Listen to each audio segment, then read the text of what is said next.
Well, we take a look at some of the storm reports from southeastern Minnesota, the widespread soaking rainfall, and a look ahead at the holiday weekend coming up.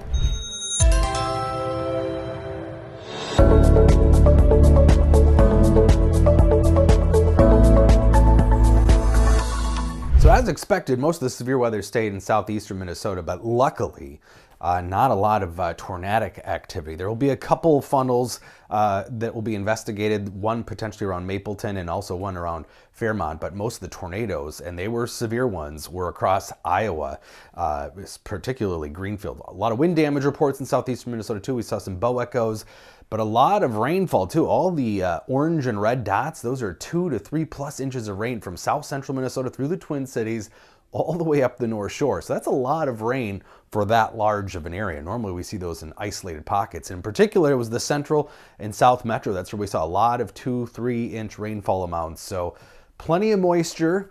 It's been a wet spring, of course, and that pattern continues. Now we will see some sunshine today, drier dew points, and a windy day, helping to dry things out. Sunshine for most of central and southern Minnesota. We are going to see clouds kind of hang on in the northern part of the state, so temperatures are going to be considerably cooler there because of that, mostly 50s. But near 70 here in the Twin Cities, and a pretty pleasant day, other than the wind. But again, it's a dry wind, which we need to help dry out the soils, but 10 to 20, 25 miles an hour through the day out of the west. Those winds will lighten up tonight into tomorrow until they increase again late tomorrow across western Minnesota as the next system comes in. Now there will be just enough energy generated this afternoon to see a couple of pop-up thunderstorms. Here's Cape, actually impressive considering the situation, up to about 1,000 kilojoules. And that's just a measure of instability. Cool air aloft and strong sunshine, leftover moisture. We will see probably a few showers and thunderstorms pop up, mostly across central and northern Minnesota, western Wisconsin, and Twin Cities included in that possibility. They'll be hit and miss though, not a widespread soaking. And the next system already on our doorstep, clouds and an upper level wave here moving in across the Rockies. That will develop the next chance of showers and thunderstorms already by tomorrow evening in far western Minnesota. We've got slightly cooler air behind yesterday's system for the time being, but the next system will pull back in some warmer air for Thursday.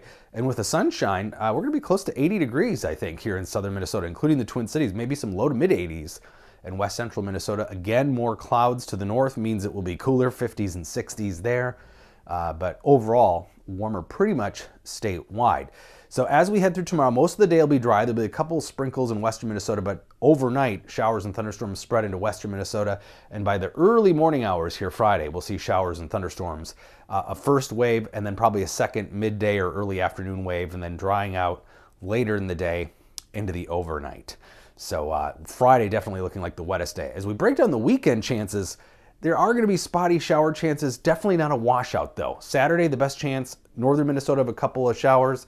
Sunday, it's kind of statewide, but mostly western and southern Minnesota. And then Memorial Day, a statewide chance of some isolated showers. Any of that will be hit and miss. We're not talking about half of a day of rainfall or anything like that, but it is going to be a little cooler. The last couple of Memorial weekends have been pretty warm. This one will be near or slightly cooler than average, in fact. So 80 tomorrow will be the warmest day in several days. After a wet Friday, Saturday, Sunday around 70, pleasant temperature-wise, but yeah, not quite, let's go jump in the lake or pool weather.